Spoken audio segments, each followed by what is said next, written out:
Hello everyone, welcome to WiFi study which a part of Unacademy group. दोस्तों, आज के इस video में हम देखने वाले हैं भारतीय राष्ट्रपति से संबंधित टॉप 40 एमसीक्यूज जो कि एग्जाम के पॉइंट ऑफ व्यू से काफ़ी इंपॉर्टेंट होने वाले हैं। और इसी प्रकार मैं आपके लिए अभी टॉपिक वाइज बहुत सारी वीडियोस लेके आने वाला हूं, तो चैनल को सब्सक्राइब कर लीजिए। और अगर आपको ये वीडियो पसंद आए तो प्लीज़ वीडियो को लाइक जरूर करिएगा और अपने दोस्तों के साथ में सभी ग्रुप्स में ज़रूर शेयर करिएगा। देखिए, अनअकैडमी पर अगर आपने अभी तक कोई प्लस सब्सक्रिप्शन नहीं ज्वाइन किया है तो प्लस के क्या क्या बेनिफिट्स है वो मैं बता देता हूँ।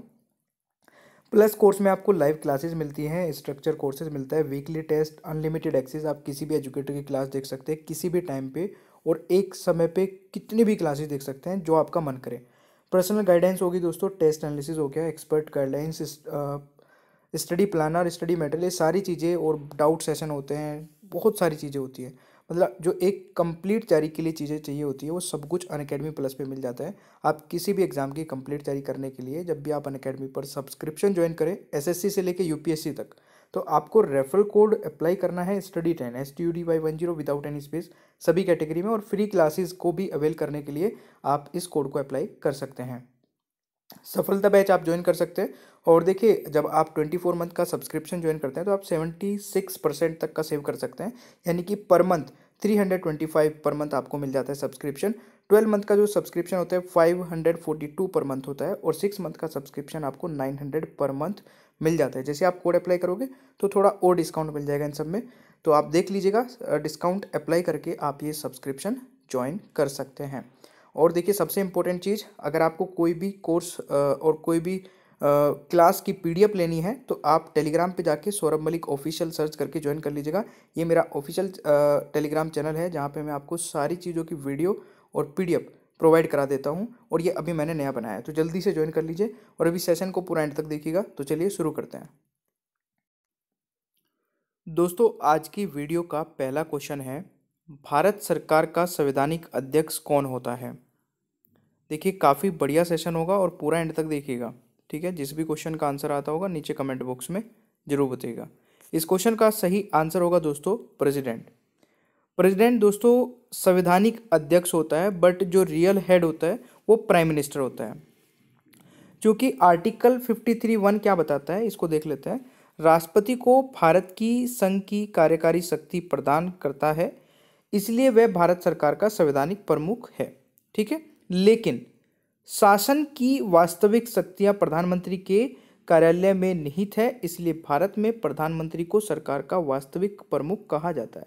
तो ये चीज़ आपको जरूर याद रखनी है। तो जो राष्ट्रपति है दोस्तों वह संवैधानिक, ठीक है, हेड है और प्रमुख है। और यहाँ पे जो रियल प्रधान है यानी कि वास्तविक प्रधान कौन है, वो प्रधानमंत्री है, ठीक है।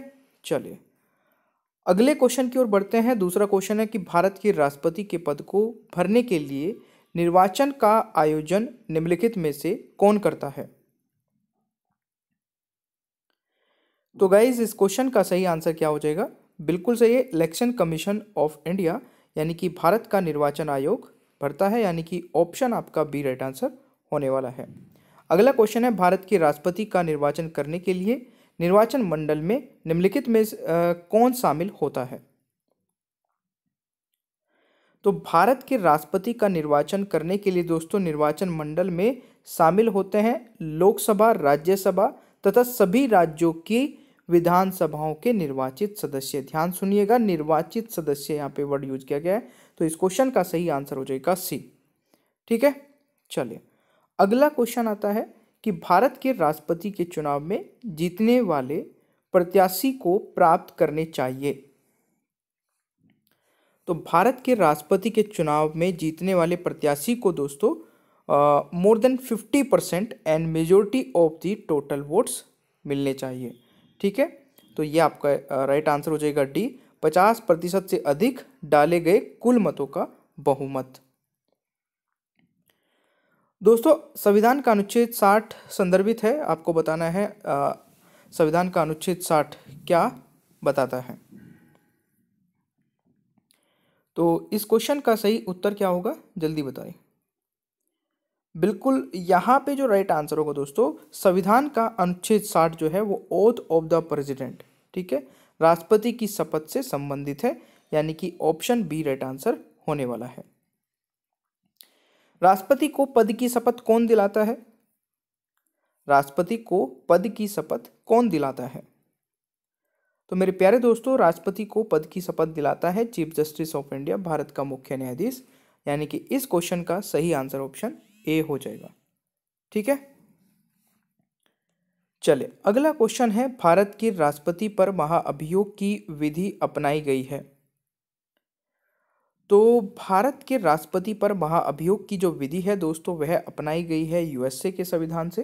यानी कि ऑप्शन ए राइट आंसर हो जाएगा। यानी कि इम्पीचमेंट प्रोसेस हमने यूएसए से लिया है। और दोस्तों जो पद है प्रेसिडेंट का, वो भी हमने यूएसए से ही लिया है। तो इस क्वेश्चन का भी राइट आंसर यूएसए हो जाएगा। सॉरी। अगला क्वेश्चन है, भारत के राष्ट्रपति को उनके पद से कौन हटा सकता है? सॉरी। तो मेरे प्यारे दोस्तों, इस क्वेश्चन का राइट आंसर होगा, भारत के राष्ट्रपति को उनके पद से हटा सकता है पार्लियामेंट के द्वारा। यानी कि ऑप्शन सी राइट आंसर हो जाएगा। यानी कि इम्पीचमेंट प्रोसीजर के द्वारा। नेक्स्ट क्वेश्चन है, भारत के राष्ट्रपति के चुनाव के लिए नागरिक को कितनी आयु पूरी कर लेनी चाहिए? तो भारत के राष्ट्रपति चुनाव के लिए नागरिक को मिनिमम 35 वर्ष पूरी कर लेनी चाहिए और मैक्सिमम का कोई प्रावधान नहीं है। ये भी आप जरूर याद रखिएगा। देखिए, संविधान के अनुच्छेद 58 में बताया गया है कि भारत के राष्ट्रपति के रूप में चुने जाने के लिए आवश्यक योग्यता का उल्लेख है। आवश्यक योग्यता में शामिल क्या क्या है, ये मैं बता देता हूँ। सबसे पहले तो यह है कि दोस्तों वह भारत का नागरिक हो, ठीक है, 35 वर्ष की आयु पूरी कर चुका हो और उसे हाउस ऑफ पीपल यानी कि लोकसभा के सदस्य के रूप में चुनने के लिए योग्य होना चाहिए। यानी कि जो सदस्य दोस्तों प्रेसिडेंट के लिए नियुक्त होगा, उसे लोकसभा मेंबर की जो रिक्वायरमेंट होती है, क्वालिफिकेशन, वो सारी रिक्वायरमेंट होगी। यानी कि वो सारी चीज़ें पूरी होनी चाहिए। तो ये पॉइंट भी आप नोट कर लीजिएगा। अगला क्वेश्चन है, राष्ट्रपति की सेनियोरिटी आयु क्या है? तो राष्ट्रपति की दोस्तों रिटायरमेंट एज जो है वो कोई नहीं है, नो एज लिमिट है। ये आर्टिकल 56 में दोस्तों बताया गया है, इसको करेक्ट कर लेना, 56 होगा। 56 के भाग 1 में राष्ट्रपति के कार्यकाल का उल्लेख है, जो उस तिथि से 5 वर्ष का है जिस दिन वह अपने कार्यालय में प्रवेश करता है। ठीक है, तो ये आपको याद रखना है। भारत का उपराष्ट्रपति निर्वाचित होता है दोस्तों, भारत का उपराष्ट्रपति निर्वाचित होता है। तो भारत का उपराष्ट्रपति निर्वाचित होता है संसद के सदस्यों द्वारा, द मेंबर्स ऑफ पार्लियामेंट द्वारा। नेक्स्ट क्वेश्चन है, भारत के राष्ट्रपति को प्रति माह कितना वेतन प्राप्त होता है? भारत के राष्ट्रपति को प्रति माह कितना वेतन प्राप्त होता है? तो गाइज, इस क्वेश्चन का जो सही उत्तर होगा that is option D, 5 lakh रुपए प्राप्त होता है। राष्ट्रपति अपने पद से त्यागपत्र देना चाहे तो वह किसे देगा? तो राष्ट्रपति अगर अपना त्यागपत्र देना चाहता है तो वह अपना त्यागपत्र दोस्तों वाइस प्रेसिडेंट को देगा। ठीक है, आर्टिकल 56 का 1 भाग कहता है, में उल्लेख किया गया है कि भारत के राष्ट्रपति उपराष्ट्रपति को संबोधित करता है, एक पत्र लिखकर अपने पद से इस्तीफा दे सकता है। और के अनुसार उपराष्ट्रपति को संबोधित किसी भी इस्तीफे को लोकसभा अध्यक्ष सूचित किया जाएगा। यह भी आपको याद रखना है। भारतीय संविधान का अनुसार भारत के राष्ट्रपति के कार्यालय में रिक्त को भरा जाएगा कितने दिन के अंदर? तो ये दोस्तों भरा जाएगा 6 महीने के अंदर। यानी कि राष्ट्रपति का जो ऑफिस खाली होगा तो उसको विद इन 6 मंथ दोस्तों भरा जाएगा। यानी कि ऑप्शन इसका राइट आंसर बी होने वाला है। नेक्स्ट क्वेश्चन है, राष्ट्रपति द्वारा संसद के लिए कितने सदस्यों को नामित किया जा सकता है? जल्दी बताइए।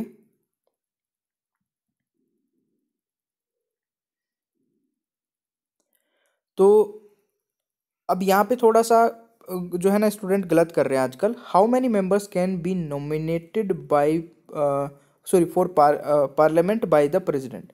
तो पार्लियामेंट में दोस्तों 12 लोगों को राष्ट्रपति नॉमिनेट करता है, और वो भी कहाँ पर? राज्यसभा में। ठीक है, लोकसभा में जो 2 मेंबर नॉमिनेट किए जाते थे अब उनको नहीं करते हैं, तो राज्यसभा में 12 हो गए, तो अब पूरी पार्लियामेंट में ही 12 नॉमिनेट करता है राष्ट्रपति।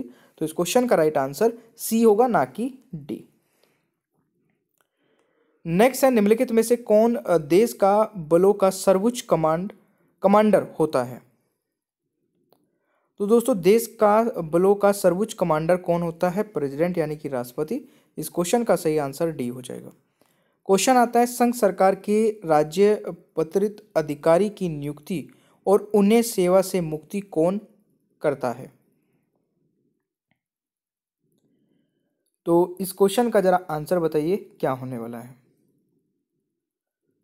दोस्तों इस क्वेश्चन का सही उत्तर होगा, संघ सरकार के राज्य पति अधिकारी की नियुक्ति और उन्हें सेवा से मुक्ति कौन करता है? द प्रेसिडेंट ऑफ इंडिया, यानी कि ऑप्शन ए हो जाएगा। दोस्तों राष्ट्रपति भारत संघ के कार्यकारी प्रमुख है। भारत के सभी महत्वपूर्ण नियुक्तियां भारत के राष्ट्रपति द्वारा की जाती है। उनमें से अधिकांश के राष्ट्रपति द्वारा उनके कार्यालय से हटा दिया जाता है और उनमें से कुछ राष्ट्रपति के प्राधिपत्य कार्यालय में रहते हैं। केंद्र सरकार के राजपत्रित अधिकारियों को केवल राष्ट्रपति द्वारा नियुक्त और बर्खास्त किया जाता है। नेक्स्ट है, निम्नलिखित में से कौन सी नियुक्ति राष्ट्रपति के द्वारा नहीं की जाती है? तो निम्नलिखित में से कौन सी नियुक्ति दोस्तों राष्ट्रपति द्वारा नियुक्त नहीं की जाती है? नियुक्ति नहीं की जाती है, तो स्पीकर ऑफ लोकसभा इस क्वेश्चन का दोस्तों यहाँ पे राइट आंसर होने वाला है, यानी कि option A is the right answer. Bharat के मुख्य न्यायाधीश भारत में सभी 3 रक्षा बलों के प्रमुख यानी भारतीय सेना, नौसेना और वायुसेना की नियुक्ति भारत के राष्ट्रपति द्वारा की जाती है, जबकि लोकसभा के अध्यक्ष की नियुक्ति राष्ट्रपति द्वारा नहीं की जाती है, बल्कि वे अपने सदस्य में से नवगठित लोकसभा द्वारा चुने जाते हैं। तो ये आप लोगों को जरूर एक बार पढ़ लेना है। राष्ट्रपति के नियुक्ति के क्षेत्र अधिकार के अंतर्गत इनमें से कौन नहीं है? तो दोस्तों कौन नहीं है जल्दी से बताइएगा। तो इसमें अगर मैं बात करूं एडवोकेट जनरल की, तो ये नहीं है, तो right answer is option D. राष्ट्रपति का अध्यादेश लागू रह सकता है। राष्ट्रपति का अध्यादेश लागू रह सकता है कितने महीने के लिए? President ordinance can remain in force for 6 month, 6 महीने के लिए, यानी कि बी राइट आंसर हो जाएगा। नेक्स्ट है, भारत के पहले दलित राष्ट्रपति कौन थे? देखिए भारत के पहले दलित राष्ट्रपति, ये क्वेश्चन कई बार आ चुका है एग्जाम में, तो भारत के पहले दलित राष्ट्रपति थे दोस्तों के.आर. नारायण। ठीक है, के.आर. नारायण भारत के पहले दलित राष्ट्रपति थे और देश के सर्वोच्च पद को प्राप्त करने वाले पहले मलयाली व्यक्ति भी थे। ठीक है, तो ये आप देख लीजिएगा। यहाँ पे अगर मैं इनके कार्यकाल की बात करूँ दोस्तों, तो 1997 से 2002 तक इन्हें ये जो है दोस्तों 10वें राष्ट्रपति के रूप में और 9वें उपराष्ट्रपति के रूप में नियुक्त रहे हैं। ठीक है, अगला क्वेश्चन आता है, लोकलेखा समिति अपनी रिपोर्ट प्रस्तुत करती है। तो लोकलेखा समिति दोस्तों अपनी रिपोर्ट प्रस्तुत करती है किसे? द स्पीकर ऑफ लोकसभा को। ठीक है, right answer is option B, the speaker of Lok Sabha, ये आपका राइट आंसर हो जाएगा। तो समिति का अध्यक्ष लोकसभा अध्यक्ष द्वारा नियुक्त किया जाता है, यह भी आपको याद रखना है, और यह समिति लोकसभा के स्पीकर को अपना रिपोर्ट सौंपती है। ये चीज़ें आपको मिल जाएगी। और देखिए इसकी जो पीडीएफ है दोस्तों वो आपको मिल जाएगी टेलीग्राम पे, और टेलीग्राम का नाम है Saurabh Malik official. Saurabh Malik official search कर लेना, आपको ये पीडीएफ भी मिल जाएगी और वहाँ पे और भी पीडीएफ और भी वीडियोस के लिंक मिल जाएंगे। निम्नलिखित में से कौन 2 बार भारत का राष्ट्रपति चुना गया है? तो दोस्तों 2 बार भारत का राष्ट्रपति कौन चुना गया है? बाबू राजेंद्र प्रसाद, यानी कि डी यहाँ पे राइट आंसर हो जाएगा। कब कब दोस्तों? देखिए यहाँ पे अगर मैं बात करूँ तो भारत के पहले राष्ट्रपति डॉक्टर राजेंद्र प्रसाद 1950 में नियुक्त हुए थे, फिर 1962 तक दोस्तों बीच में एक बार फिर 1957 में नियुक्त हुए, यानी कि 1950 से 1962 तक इनका कार्यकाल रहा है। और ये 2 बार राष्ट्रपति बने, एक बार 1950 में, एक बार 1957 में। ठीक है, चलिए दोस्तों एक राधा कृष्ण भारत के दूसरे राष्ट्रपति थे, जबकि के.आर. नारायण समाज के हाशिए के तबके से राष्ट्रपति चुने जाने वाले पहले उम्मीदवार थे। वैसे इतना इंपॉर्टेंट लाइन नहीं दिए। आपको ये याद रखना है जो मैंने आपको पहले बताया था। क्वेश्चन आता है कि निम्नलिखित में से कौन सा व्यक्ति निर्विरोध राष्ट्रपति पद के लिए चुना गया था। तो कौन सा व्यक्ति निर्विरोध राष्ट्रपति पद के लिए चुना गया था, इस क्वेश्चन का दोस्तों सही आंसर क्या होगा? ऑप्शन हो जाएगा एन संजीव रेड्डी। ठीक है, Neelam Sanjiva Reddy is the right answer. तो यह आपको याद रखना है। तो नीलम संजीव रेड्डी दोस्तों एकमात्र राष्ट्रपति हैं जो निर्विरोध चुने गए। उन्होंने 1977 से 1982 तक भारत के छठे राष्ट्रपति के रूप में कार्य किया। वे आंध्र प्रदेश के पहले मुख्यमंत्री और दो बार लोकसभा अध्यक्ष रहे और वे अब तक के सबसे कम उम्र के भारतीय राष्ट्रपति बने हैं। दोस्तों कौन पहली बार गैर राजनीतिक व्यक्ति राष्ट्रपति बने? कौन पहली बार गैर राजनीतिक राष्ट्रपति बने थे? तो एपीजे अब्दुल कलाम जी, डॉक्टर एपीजे अब्दुल कलाम जी दोस्तों गैर राजनीतिक व्यक्ति थे जो राष्ट्रपति नियुक्त हुए थे। तो इस क्वेश्चन का राइट आंसर बी हो जाएगा। नेक्स्ट है, भारतीय संविधान के अनुसार केंद्रीय मंत्री अपने पद पर किसकी इच्छा से बना रहेगा? तो दोस्तों इस क्वेश्चन का राइट आंसर क्या होगा? भारतीय संविधान के अनुसार केंद्रीय मंत्री अपने पद पर किसकी इच्छा से अनुसार बना रहेगा? राष्ट्रपति की। तो राइट आंसर इस ऑप्शन है। नेक्स्ट है, उपराष्ट्रपति खालिस्तान होता है। उपराष्ट्रपति दोस्तों किसी भी सदन का सदस्य नहीं होता है, not a member of any house. तो यहाँ पे राइट आंसर डी होगा। नेक्स्ट है, भारत का उपराष्ट्रपति निर्वाचित होता है। भारत का उपराष्ट्रपति निर्वाचित होता है। तो भारत का उपराष्ट्रपति दोस्तों निर्वाचित होता है member of state legislature and parliament, यानी कि डी यहाँ पे राइट आंसर हो जाएगा। क्वेश्चन आता है, भारत के किस उपराष्ट्रपति ने लगातार 2 कार्यकाल संपन्न किए? तो दोस्तों यहाँ पे अगर मैं बात करूं भारत के किस उपराष्ट्रपति ने लगातार 2 कार्यकाल संपन्न किए, तो एस राधाकृष्णन दोस्तों यहाँ पे राइट आंसर हो जाएगा। क्वेश्चन आता है, किसी दोषी व्यक्ति को सजा को क्षमा, निलंबन या परिहार की शक्ति निहित है। तो ये किसको है दोस्तों? ये बहुत इजी क्वेश्चन है, ठीक है ना। तो इस क्वेश्चन का जो राइट आंसर होगा दैट इज बिल्कुल प्रेसिडेंट हो जाएगा राइट आंसर। अगला क्वेश्चन आता है कि राष्ट्रपति का अभिभाषण कौन तैयार करता है? तो देखिए राष्ट्रपति का अभिभाषण दोस्तों कौन तैयार करता है? तो केंद्रीय मंत्रिमंडल इस क्वेश्चन का यहाँ पे राइट आंसर हो जाएगा। अगला क्वेश्चन है, राष्ट्रपति किस सूची पर अध्यादेश जारी कर सकता है?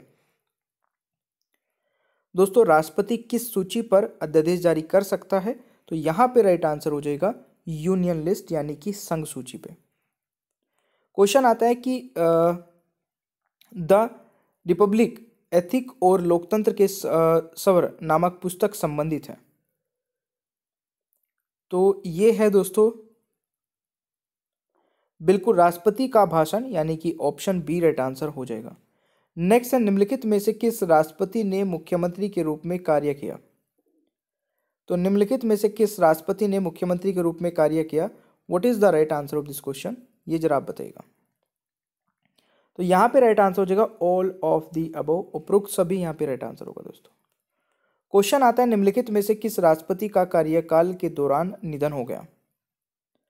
तो which of the following president die during the tenure? तो निम्नलिखित में से किस राष्ट्रपति का कार्यकाल के दौरान निधन हो गया? तो यहाँ पे राइट आंसर हो जाएगा Fakhruddin Ali Ahmed. Fakhruddin Ali Ahmed is the right answer. कौन बिहार के राज्यपाल के रूप में कार्य करने वाले पहले राष्ट्रपति हैं?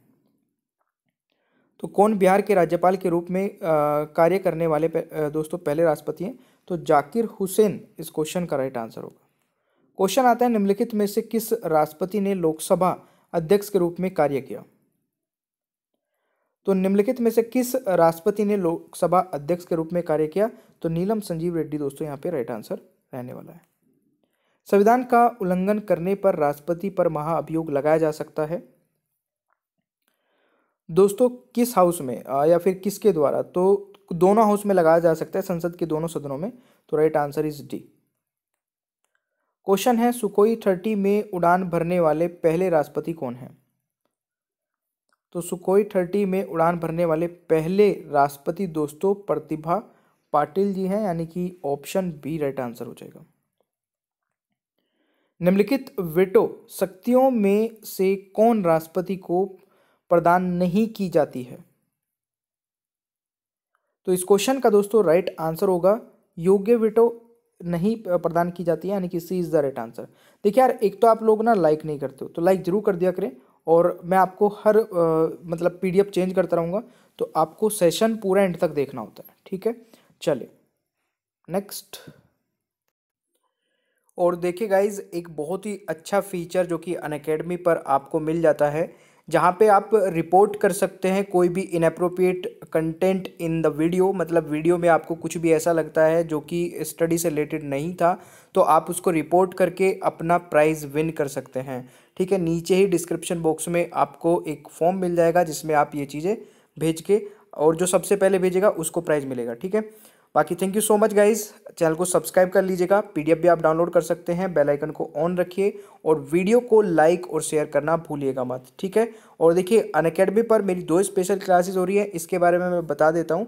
एक तो दिन में होती है दोस्तों 2:30 बजे, ठीक है, और एक होती है रात को 11 बजे। दोनों ही इंपॉर्टेंट है, और दोनों क्लासेस को आप कैसे देख पाओगे, नीचे डिस्क्रिप्शन बॉक्स में मेरी प्रोफाइल का लिंक आपको मिल जाएगा, अनअकैडमी प्रोफाइल का लिंक, उस पर क्लिक करना है, फॉलो कर लेना है, और फॉलो करते ही आपके पास नोटिफिकेशंस आने स्टार्ट हो जाएंगे, ठीक है।